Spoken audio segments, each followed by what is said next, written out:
Akan dilanjutkan oleh Kababinkum untuk menyampaikan materi. Pusat Strategi Kebijakan Hukum dan Peradilan Badan Strategi Kebijakan Pendidikan dan Pelatihan Hukum dan Peradilan Mahkamah Agung menggelar Focus Group Discussion FGD kepada para ketua pengadilan tinggi militer seluruh Indonesia.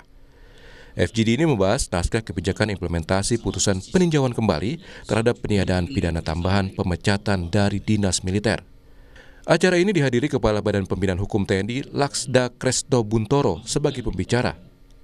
Turut hadir Hakim Ad Hoc Tipikor Kolonel Purnawirawan Agustinus Purnomo Hadi dan didampingi Letkol Doni Firmansyah.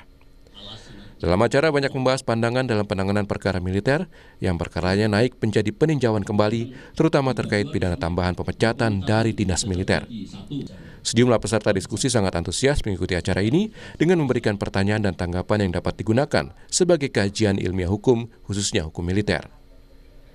Kepala Badan Pembinaan Hukum TNI, Laksda Kresno Buntoro, sangat mengapresiasi langkah Pusat Strategi Kebijakan Hukum dan Peradilan, Badan Strategi Kebijakan Pendidikan dan Pelatihan Hukum dan Peradilan Mahkamah Agung untuk penyelenggaraan acara ini. Kresno menambahkan diskusi ini diharapkan dapat menyelaraskan antara putusan pengadilan militer dan pelaksanaan dari putusan pengadilan di masing-masing matra TNI. Saya kira kita semua tahu bahwa dari aspek peraturan, kemudian pelaksanaan peraturan, dan kemudian pelaksanaan dalam proses pengadilan dan pelaksanaan dari putusan itu, dan kemudian ditindaklanjuti dengan mekanisme administrasi, ada beberapa yang perlu untuk disinkronkan. Saya kira mekanisme seperti ini sangat baik untuk menyinkronkan antara contohnya putusan pengadilan dan pelaksanaan administrasi yang ada di TNI maupun di matra masing-masing.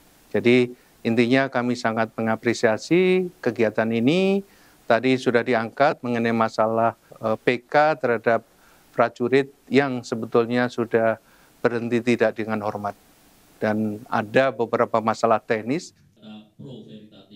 Dari FGD diharapkan dapat menghasilkan penelitian hukum yang dapat diterapkan dalam perumusan kebijakan atau perumusan peraturan dalam pengadilan militer.